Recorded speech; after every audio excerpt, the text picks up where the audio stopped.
Dosa besar, yaitu berzina dengan orang yang sudah menjadi istri saya saat ini. Pada saat ini saya melakukan kembali dosa tersebut. Pada saat ini saya melakukan kembali dosa terhadap istri saya dengan gemar berbohong dan tidak terbuka dengan berbagai macam alasan yang menyebabkan orang-orang di sekitar saya menjadi tersakiti, keluarga dan teman-teman. Apakah dosa ini masih dapat diampuni oleh Allah? Apa yang harus saya lakukan selain taubat nasuha? Diampuni kalau taubat. Diampuni kalau taubat, dan itu bersumpah dusta, tadi sudah kita jelaskan, dan berbohong. Nanti di dosa besar 24 itu setelah ini akan ada gemar berkata dusta. Itu sangat berat di sisi Allah Subhanahu wa taala. Dan untuk apa berbohong? Apalagi antum di sini mengakui sendiri bahwasanya ini akan menyakiti orang sekitar, tahu kalau itu perbuatan salah. Kenapa dilakukan? Dan kalau kita tahu perbuatan yang sedang kita lakukan salah sehingga hanya membuat kita juga dusta, membela. Karena kalau perbuatan itu benar nggak mungkin kita dusta. Untuk apa? Kalau pendapatan yang kita dapatkan halal, pergaulan yang kita lakukan benar, ya, transaksinya benar, untuk apa orang dusta? Nggak ada manfaatnya kan? Tapi berdusta itu justru kita tahu karena perbuatan itu salah. Tinggalkan saudara, jangan. Ya. Harus tinggalkan sampai kapan nih? Dan hati-hati, makin antum tunda, maka makin berat nanti pembersihannya. Kalau orang mencuri 1 juta, beda hukumannya nanti dari Allah dengan orang mencuri 100 juta. Orang mencuri 1 miliar, orang mencuri 10 miliar. Mungkin 1 juta tidak ketahuan. Kemudian dia mencuri 10 juta, belum ketahuan. Dia tuh curi lagi 100 juta. Setiap curian ini akan berat. Ingat pernah saya bilang teman-teman sekalian, kalau misalnya di umur 17 tahun dulu antum punya kesempatan berzina. Lalu dengan hikmah Allah tidak jadi. Syaitan akan berusaha terus mengingatkan kesempatan itu sampai sekarang. Coba dulu ya, coba dulu saya lakukan. Sekarang saya tobat. Ini bisikan syaitan. Antum justru bersyukur tidak sempat melakukan. Karena kalau kita lakukan, ada pembersihannya. Justru karena kita tidak melakukan, jadi tidak ada pembersihan sekarang gitu kan. Harusnya kita bersyukur karena tidak melakukannya. Jadi yang pertama tentu seperti sudah diucapkan oleh penanya, taubat nasuha dengan 3 syarat, tinggalkan seketika. Udah berhenti dusta ini. Saya pas bilang dusta kaget. Selalu ada pembelaan terhadap akhwat ini. Akhwatnya cuma sedikit katanya. Baiklah. Sampai mana tadi? Saya juga tahu dusta. Yang jelas perbuatan dosa, kalau dilakukan, tidak sempat dilakukan, syukuri. Karena kalau sempat dilakukan akan ada pembersihan. Jadi saya sarankan berhenti ini sekarang. Taubat nasuha dengan cara berhenti. Jangan lagi dusta. Mulai malam ini ikrarkan. Yang kedua, sesali. Yang ketiga, ikrarkan dengan Allah, bertekad tidak akan mengulanginya. Dan sisa umur semuanya kejujuran. Sebelum jauh. Makin jauh makin rumit nanti. Gitu kan? Kalau orang terus datang peringatan-peringatan dari Allah, termasuk kesadaran antum sendiri malam ini peringatan dari Allah. Kalau ini tidak diengah, dibiarin saja, maka nanti akan muncul hal lebih berat cobaannya, seperti hilang kepercayaan. Orang-orang sudah hilang kepercayaannya misalnya. Jadi kita ngomong apapun sudah nggak percaya. Sumpah juga orang sudah nggak percaya. Binatang itu yang bisa dipegang ekornya, manusia dipegang apanya? Lisannya. Harus hati-hati. Salah lisan kita ucapin, ini bisa membawa kita dipercaya sekali, atau malah kita tidak dipercaya sama sekali. Kita bisa memperbaiki orang dengan lisan kita, atau malah kita bisa merusak orang dengan lisan kita. Hati-hati. Makanya Nabi SAW berkata kepada Mu'adz, "Thaqulatka ummuk, wa hal yakubbun nasu in nari illa ala alsinatihim." Bukankah, hai Mu'adz, orang justru banyak terlemparkan dalam api neraka karena buruknya lidahnya? Nah, masalah dusta. Yang kedua, tinggalkan semua perbuatan-perbuatan salah, karena perbuatan salah yang membuat kita bohong. Perbuatan salah yang membuat kita bohong. Jadi perbuatan itu pasti salah. Kalau perbuatan itu benar, kita tidak perlu bohong. Yang ketiga, tinggalkan semua komunitas bohong ini. Kalau memang antum tahu teman-teman antum yang suka bohong, jangan lagi bergaul sama mereka. Supaya aman gitu. Kita bergaul dengan pengangguran, kita pengangguran. Kita bergaul dengan orang rajin, kita dirajin. Kita pengangguran dengan orang jujur, kita jujur. Dusta. Allahu a'lam.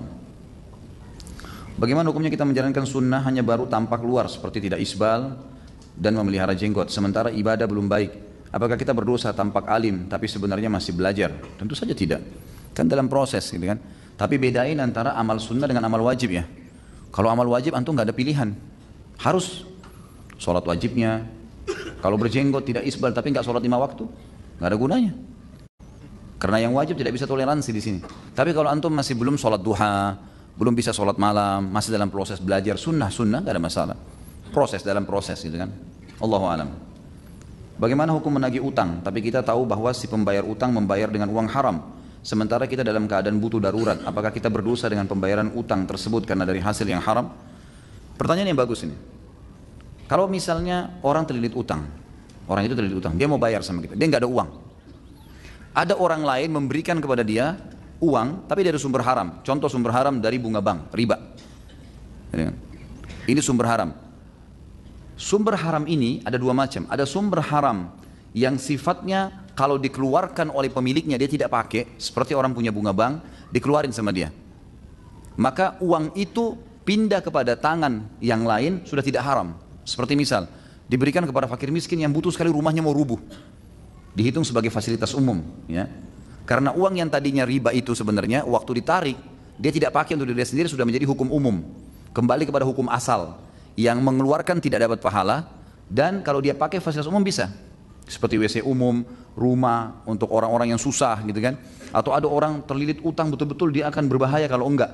Susah sekali itu, memang tidak ada sumbernya. Ini pendapat ulama masih membolehkan. Tapi kalau sumber haram itu ya, bukan kayak riba tadi, misal dari hasil curian, korupsi, ini enggak boleh. Mutlak tidak boleh. Satu-satunya pintu tadi yang dibolehkan adalah kalau uang itu adalah uang bunga bank, riba. Uang bunga bank ini, fatwa ulama sekarang sudah mengeluarkan boleh untuk fasilitas umum, termasuk membantu orang yang terlilit utang besar yang dia sudah tidak mampu lagi lepas dari itu. Untuk lebih jelas antum bisa ketik di Google hukum menggunakan bunga bank. Nanti antum akan baca banyak fatwa ulama di situ, gitu kan. Maka akan sangat jelas di situ agar jangan sampai nanti ada yang menganggap ini adalah pendapat saya pribadi.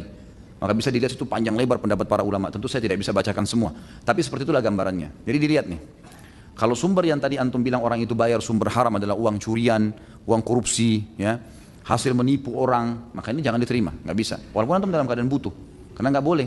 Tapi kalau dari bunga bank orang lain bayar, emang dia mau keluarkan bunga banknya itu dia berikan, ini ada satu celah di sini yang memang dibolehkan karena orang itu kepepet. Masalah datang ke antum nanti itu sudah bukan haram buat antum lagi. Karena ini waktu dikeluarkan oleh orang itu sudah menjadi hukum umum, hukum awal, ya. Kata ulama hukum asal, tidak ada pemiliknya uang itu, tapi milik Allah Subhanahu Wa Taala. Allahu a'lam. Bagaimana cara tobat nasuha dari dosa dusta? Apakah harus mengakui kedustaan tersebut terhadap orang yang pernah kita dustai? Tentu saja kalau berhubungan dengan masalah haknya, ada hak yang kita ambil, seperti kita dustai dia sehingga kita mengambil hartanya, menyita barangnya, gitu kan, merusak nama baiknya, maka itu semua adalah harus diperbaikin. Nggak boleh, harus ngaku sama dia. Saya pernah ngambil barang kamu, saya dusta waktu itu, ini saya kembalikan. Maafin saya. Sambil bertobat kepada Allah, gitu kan. Tapi kalau orang dusta, mungkin dia bercanda sama temannya, kan bercanda pun tidak boleh ya. Nggak boleh bercanda pun, tidak boleh dusta. Ya. Nabi SAW melarang, tidak boleh bercanda, ya, walaupun dalam dusta. Gitu kan. Karena kata Nabi SAW, saya pemimpin di awal istana surga bagi orang yang meninggalkan perdebatan walaupun dia benar. Kalau kita debat sama seseorang, jelas kita tahu orang ini sudah salah. Kita sampaikan argumen dia tidak mau dengar, sudah tinggalin. Orang yang tinggalin perdebatan di sini dapat istana di surga, di awal surga. Dan saya pemimpin, kata Nabi SAW, di tengah-tengah surga bagi orang yang meninggalkan dusta walaupun bercanda. Jadi nggak boleh bercanda nih. Dusta pun nggak boleh. Misalnya bercanda saja gitu kan. Oh semalam saya ke rumah kamu tuh, kamu nggak ada. Padahal sebenarnya kita nggak ke sana. Dusta kan. Tapi tidak ada hubungannya sama materi yang diambil. Maka ini tidak perlu kita sampaikan kepada dia. Karena nggak ada hak, tidak ada hak dia secara materi yang perlu dikembalikan. Kita beristighfar kepada Allah dan niat untuk meninggalkannya. Allahu a'lam. Jadi kembalikan seperti itu. Semoga Ustaz selalu diberi kesehatan dan keberkahan, selalu dilancarkan segala urusan. Sama-sama, jazakallah khair doanya. Ustaz, saya lagi galau, saya bekerja di Jakarta sedangkan keluarga saya, anak dan istri saya di kampung Jawa Tengah. Sebenarnya saya sudah punya keinginan untuk mudik ke Jawa karena istri dan anak saya di sana. Menjaga bapak saya yang sudah tua. Hanya saja saya sudah terlanjur cinta dengan majelis ilmu. Majelis ilmu sunnah yang ada di Jakarta, terutama majelis ta'lim Ustaz Khalid Basalamah. Di kampung saya susah sinyal, susah pula internet, jadi susah sekali dengar kajian Ustaz. Bagaimana solusinya Ustaz? Di sana juga jarang kajian sunnah. Kalau ada agenda Ustaz mengisi kajian di Wonogiri, kasih tahu saya ya Ustaz. Jadi sebelum antum pulang sekarang ke Wonogiri, saya sarankan pulang. Kalau istri anak di sana sudah pulang, nggak ada masalah gitu kan. Kecuali mereka masih bisa tahan, mereka masih sabar, nggak apa-apa. Antum sambil cari rezeki, ngisi ilmu di sini bagus. Anggap antum sedang menuntut ilmu lah. Cari rezekinya itu adalah nomor 2 gitu kan. Karena orang memang dianjurkan dalam agama pergi nuntut ilmu. Dan penuntut ilmu ini tidak ada kewajiban cari nafkah sebenarnya bagi mereka. Gitu kan? Menuntut ilmu sama dengan orang berjihad. Sambil dia berusaha tentu memenuhi kebutuhan-kebutuhan yang dia mampu. Tapi di sini kita lihat teman-teman sekalian, kalau seandainya memang mereka bisa ada kecukupan, antum ada gaji untuk bisa kirimin mereka bisa sabar sambil nuntut ilmu, bagus, positif sekali. Target setahun 2 tahun ngisi ilmu, majelis ilmu itu penting sekali memang karena ilmu ini bekal. Tapi kalau nggak bisa, memang anak-anak sana butuh ayahnya, istri juga dikhawatirkan nanti terjadi fitnah. Ayah juga yang masih hidup, kebetulan masih hidup dan masih bisa kita berbakti, maka bisa dari Jakarta sekarang antum bisa download ceramah-ceramah ini gitu kan, di MP3 atau di HP diletakkan, mungkin bisa dibawa pulang gitu kan, atau mungkin bisa diletakkan di DVD, disimpan atau di hard disk, apalah ya, yang insya Allah mungkin tidak butuh internet gitu kan.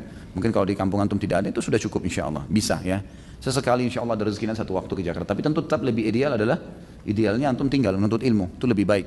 Bukan karena majelis saya, sama siapapun di antara asatidzah kita yang mulia yang punya ilmu yang bisa diambil dari para ulama, dari para dai, itu sangat positif. Ambil ilmu. Dan saran saya jangan ambil dari satu orang, bukan cuma saya. Silakan ambil ilmu dari siapa saja yang antum anggap memang punya kapabilitas ilmu yang cukup, ambil dari mereka, gitu kan? Banyak asatidzah masya Allah yang mempunyai rujukan ilmu yang bagus. Itu saran utama. Kalau tidak bisa, memang sesuatu yang harus membuat antum pulang, maka saran saya seperti tadi, bisa di download ceramah-ceramah itu, bisa minta tolong sama teman mungkin yang punya fasilitas di rumahnya internet yang bagus gitu kan, atau ditaruh di wadah apa saja yang kira-kira teman-teman saya yakin tahu semua itu. Hari ini saya bekerja setengah hari karena saya ingin menghadiri kajian Ustadz. Karena jika saya kerja full, saya akan terlambat menghadiri kajian Ustadz dan juga telat sholat maghrib. Bagaimana pendapat Ustadz? Apakah yang saya lakukan ini benar? Ini bagaimana cara jawabnya nih? Hah? Kenapa kok Ustadz selalu yang di bawah-bawah nih? Hah? Benar nggak ini gara-gara majelis ilmu gitu? Tentu kalau antum punya akad di kantor nggak boleh, akhi. Kalau akad kantor antum kerja sampai jam 5 sore, ya jam 5 sore. Kalau mau lebih aman, pamit. Siapa yang bertanggung jawab di kantor?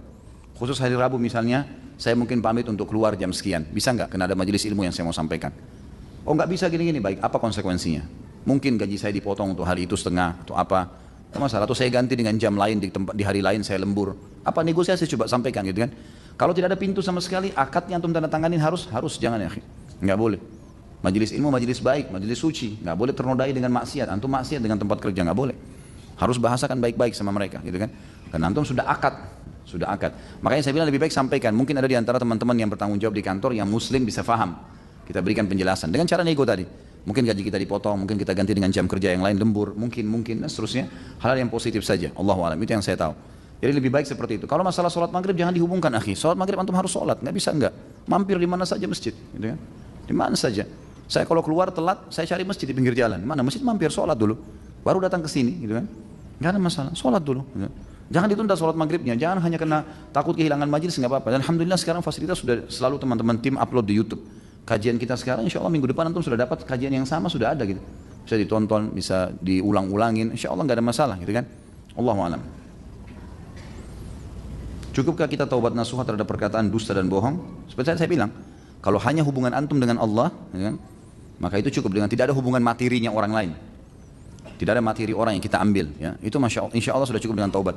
Tapi kalau ada hubungan dengan orang lain, selain taubat harus mengembalikan haknya orang itu. Bolehkah kita membela teman kita ketika sedang debat, walaupun teman kita posisinya benar? Tidak usah ikut-ikutan, akhi. Tidak usah ikut-ikutan. Saran saya jangan ikut-ikutan kalau ada orang yang sedang berdebat, berbicara, kecuali memang antum punya wewenang di situ. Kita sebagai atasan misalnya, atau kita jelas-jelas tahu si A ini teman kita lagi bertengkar sama si C dan kita si B. Kita tahu si A ini sebenarnya benar, tapi memang betul-betul dia tidak bisa, dia akan terdolimi, haknya akan terambil, dan kita bisa punya kompeten untuk bisa membelanya, ya silahkan. Tapi kalau orang cuma berdiskusi, dialog, kita langsung ambil kursi duduk dengarin, kita nggak tahu asal muasal dari mana ceritanya, main ikut-ikutan jadi pahlawan, janganlah, gitu kan? Nggak usah teman-teman sekalian, sibukkan diri kita dengan ibadah yang kita butuhkan, gitu kan?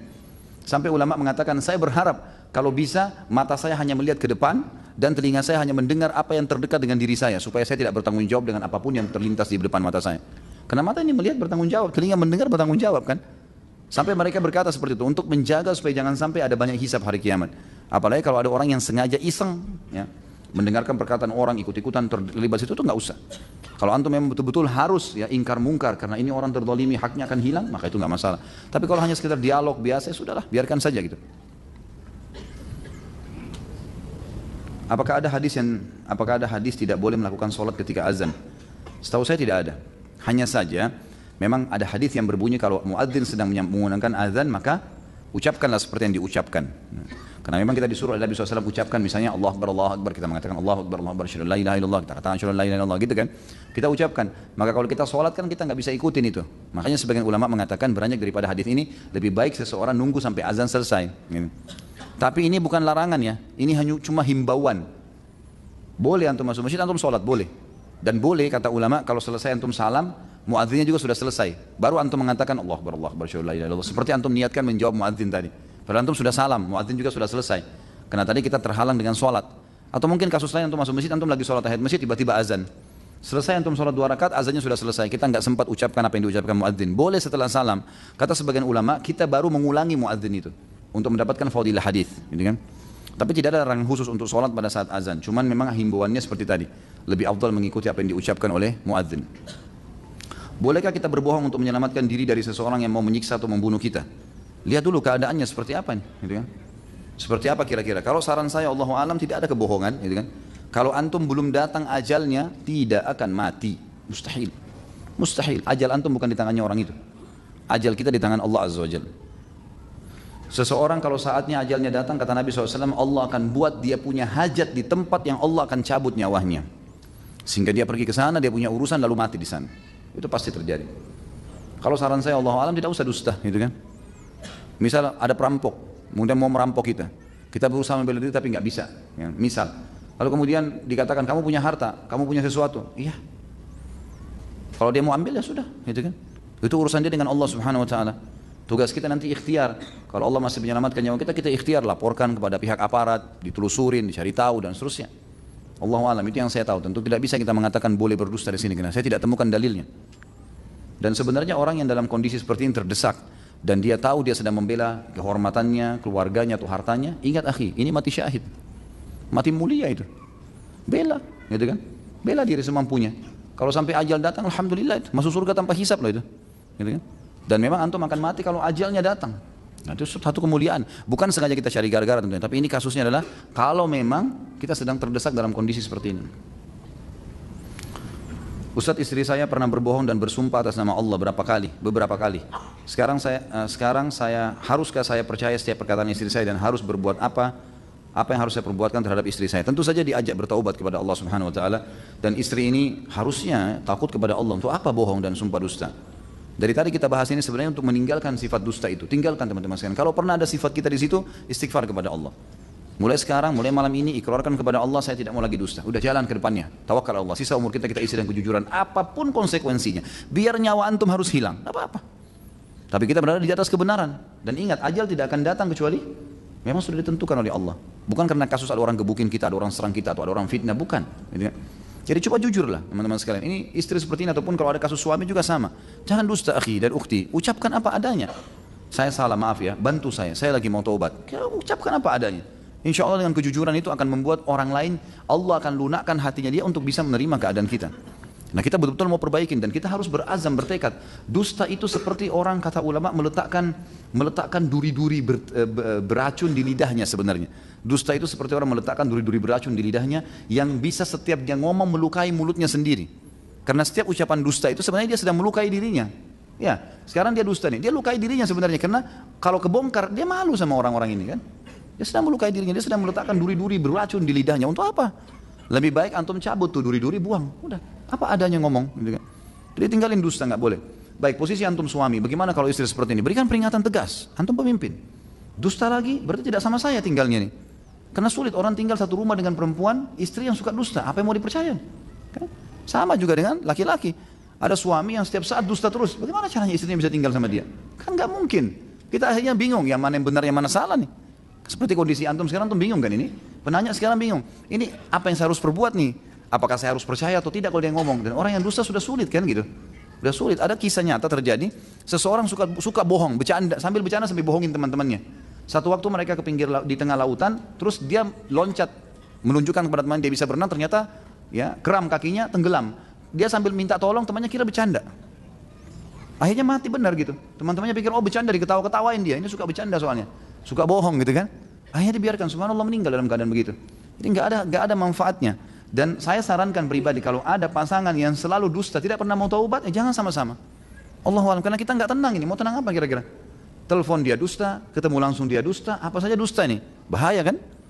Ini tidak boleh bersama teman-teman sekalian. Dan minta kepada Allah agar diberikan hidayah pada istri ini, agar dia berubah. Kemudian kita berikan peringatan-peringatan tegas. Kalau kau dusta lagi, nafkahnya akan saya tahan. Gitu kan? Dusta lagi kau tidak akan bersama sama saya. Udah ceraikan saya. Ya sudah, pergi, silahkan. Jangan ketakutan. Ya. Ini banyak laki-laki ini, subhanallah, di Indonesia saya lihat perlu dicambuk. Gitu. Oh iya, terlalu lemah. Jangan pergi sana. Ngapain?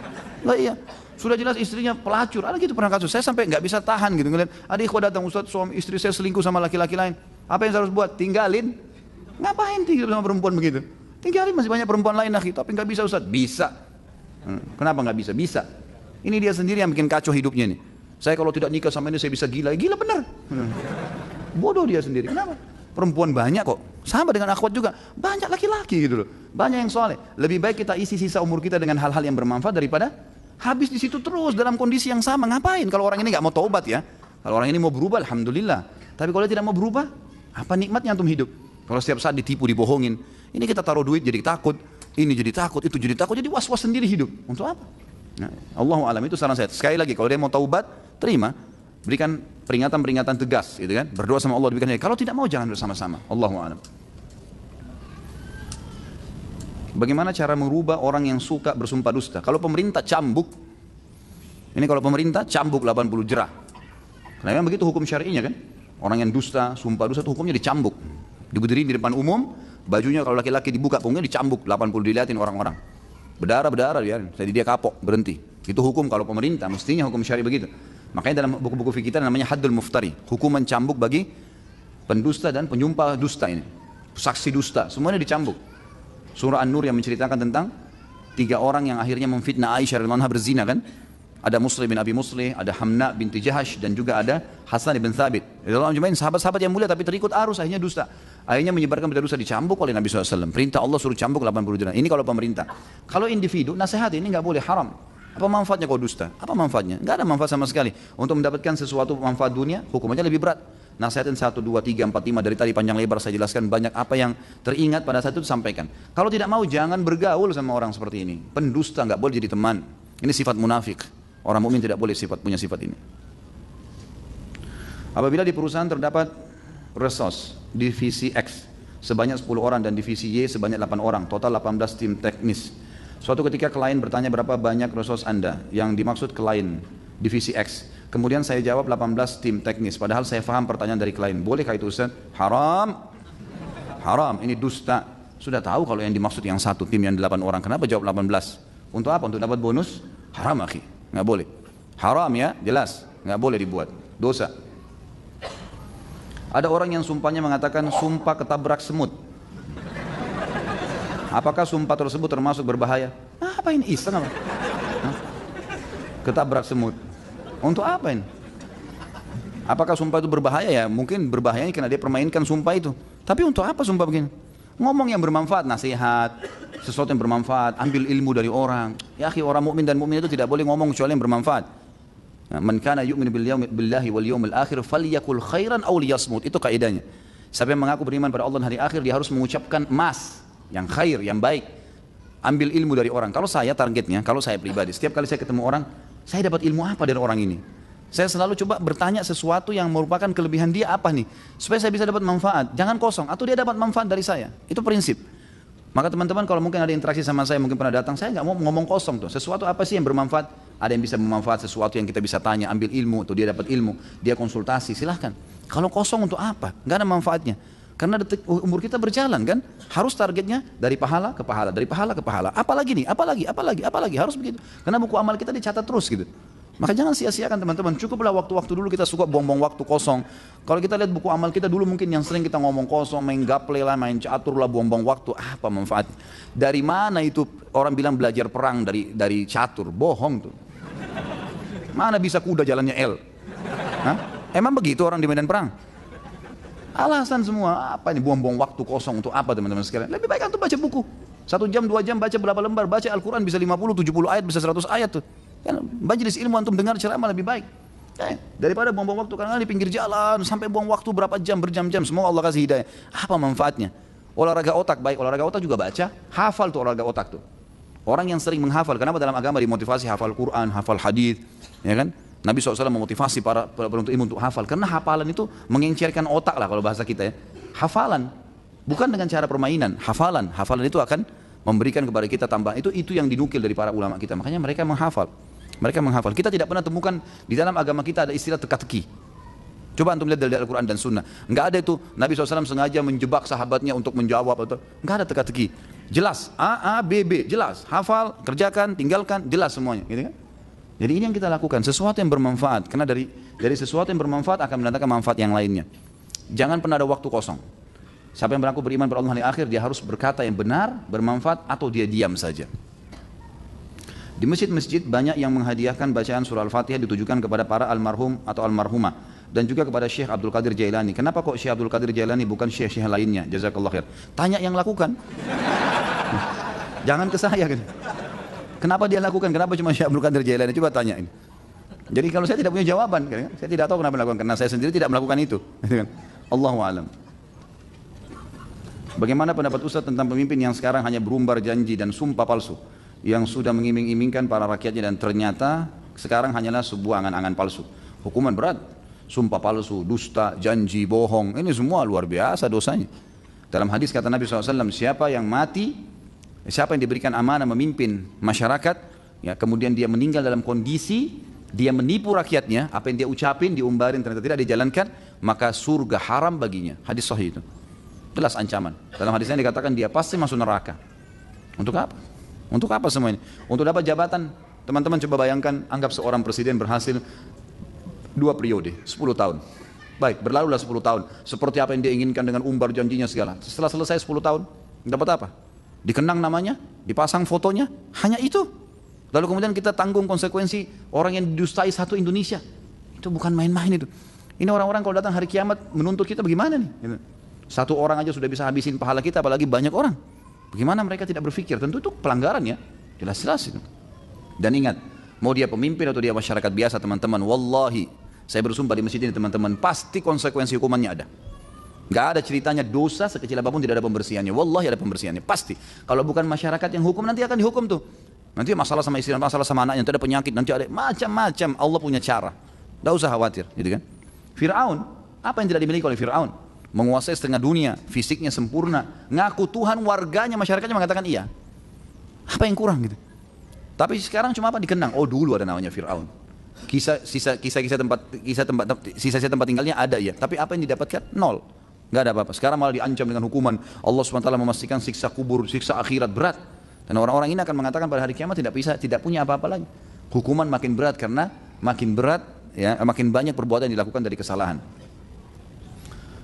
Jika ada pemimpin yang ketika kampanye bersumpah dengan janji-janji ketika menjabat tidak menepati janjinya, bagaimana sikap kita? Sedangkan kita tidak boleh melakukan demonstrasi untuk menuntut janji dari pemimpin ketika kampanye. Sabar, sabar saja. Waktu akan datang. Mau kemana dia? Muter-muter di bumi ini. Ujung-ujungnya mati dihisab sama Allah. Mau kemana dia? Sabar. Kalau memang dia janjikan dia nipu, hukuman buat dia, gitu kan? Dan kita sedang terzalimi, kita punya hak untuk mendoakan. Kita punya hak nanti akan mendapatkan pahalanya hari kiamat. Jawaban saya itu. Apakah orang yang masuk paling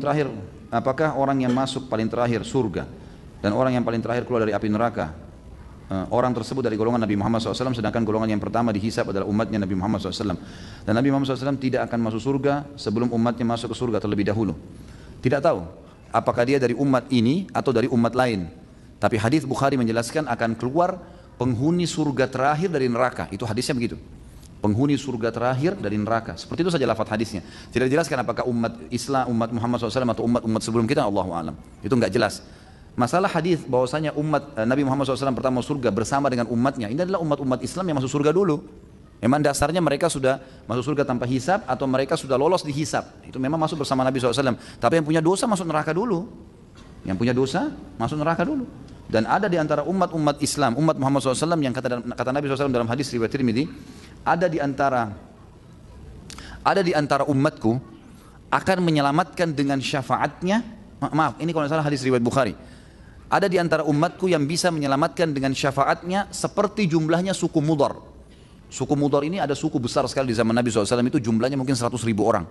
Jadi seseorang hari kiamat kalau lolos dari timbangan amal, misal antum Masya Allah ibadahnya banyak nih, lolos timbangan amal, dosa kita sedikit, misal pahala 1 juta, dosanya cuma 10 atau 20, banyak yang lebih, maka kadar lebihnya pahala kita itu kita bisa menolong orang lain, tapi tidak dikasih pahala kita ke dia. Allah dengan kemahamurahannya kadar lebih pahala kita bisa tolongin orang tua kita dan seterusnya. Nah ini kata Nabi SAW, ada di antara umatku nanti yang bisa menyelamatkan seperti suku Mudar. Jadi 100.000 orang, satu suku semuanya, karena banyaknya pahala dia, sedikitnya dosanya. Dan ada di antara umatku nanti di neraka akan dibesarkan tubuhnya sampai dia sendiri, poster tubuhnya itu terisi salah satu sudut neraka. Jadi saking besarnya dan disiksa. Artinya ada juga dari umat Muhammad SAW yang disiksa. Itu bukan mustahil. Artinya disiksa dulu, nanti kalau bersih dosanya baru masuk ke dalam surga gitu kan. Jadi antum jangan campur baurkan ya antara hadis Nabi Muhammad SAW masuk pertama kali surga bersama dengan umatnya. Umat yang masuk ini umat Islam yang memang lolos. Yang masuk neraka dulu disiksa dulu sampai bersih. Ini satu. Hadis yang tadi berhubungan dengan nanti orang yang terakhir keluar dari neraka ini tidak ada penjelasan apakah itu dari umat Muhammad SAW atau umat lain. Tapi yang jelas nanti akan keluar manusia terakhir dari neraka, penghuni surga terakhir dari neraka. Seperti itu hadisnya. Semoga Ustaz Halid beserta keluarga selalu diberi kesehatan dan selalu dalam lindungan Allah. Amin. Sama-sama. Jazakallah khair. Yang saya ingin tanyakan, bagaimana hukumnya jika saya menjual barang yang saya beli dengan harga yang lebih tinggi daripada harga beli saya? Kalau saya jual kali ya, lebih tinggi daripada harga saya beli.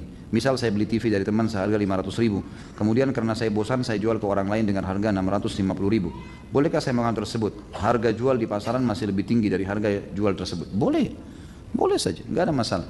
Jangankan antum sudah pakai, saya dagang, saya beli barang modalnya 10.000, boleh nggak saya jual 100.000? Boleh saja, nggak ada larangan, karena tidak ada penentuan persentase keuntungan gitu kan. Cuman memang orang yang bijak adalah orang yang melihat pasaran. Mungkin ada saatnya di mana antum beli barang, stok gudang orang banyak, dia kasih diskon. Harga pasar 100.000 kita dikasih harga 50.000. Kita masih bisa jual 70.000, kita masih bisa jual 80.000 gitu kan, masih ada untung. Kita masih bisa jual 60.000, nggak ada masalah. Atau kita mau jual 100.000 karena pas lagi ada diskonnya besar. Nggak ada masalah, nggak ada larangan semua itu. Allahu a'lam.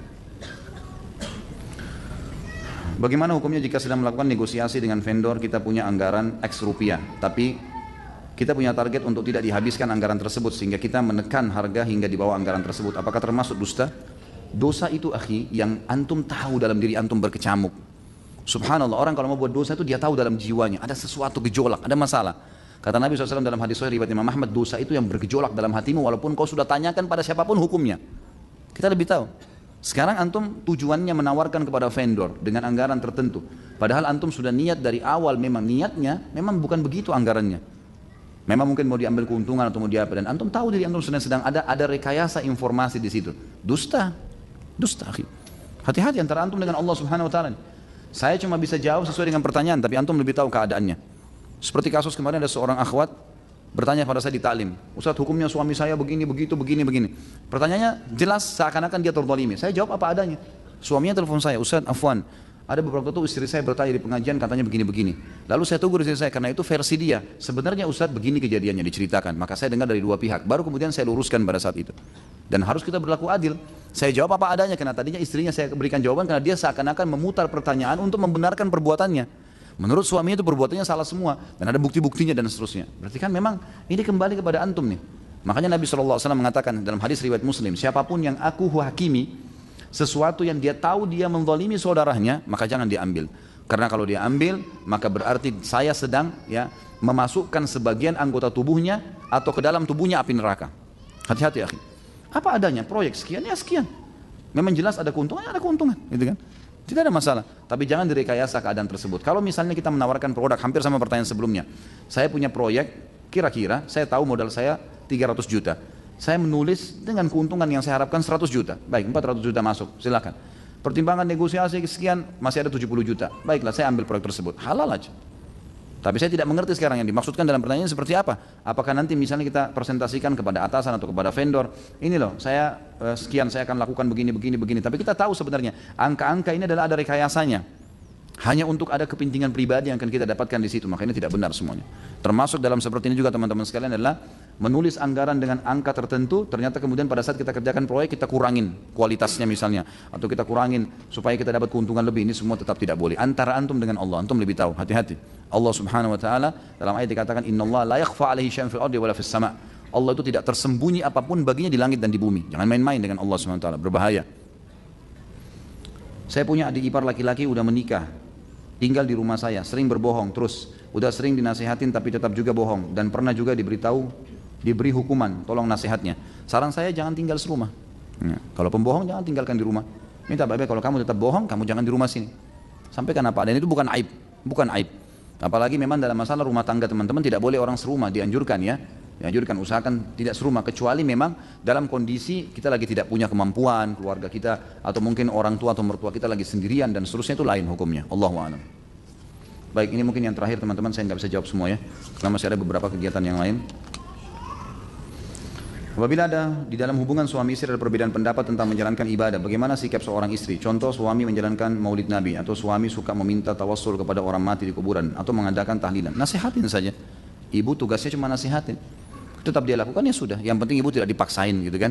Kita nasihatin, sampaikan sambil doakan, insya Allah nggak ada masalah. Allahu a'lam, itu yang saya ketahui. Baik, kalau ada benar dari Allah pastinya, kalau ada salah dari saya mohon dimaafkan dan saya beristighfar kepada Allah. Subhanakallahumma bihamdika asyhadu an la ilaha illa anta astaghfiruka wa atubu ilaik. Wassalamualaikum warahmatullahi wabarakatuh.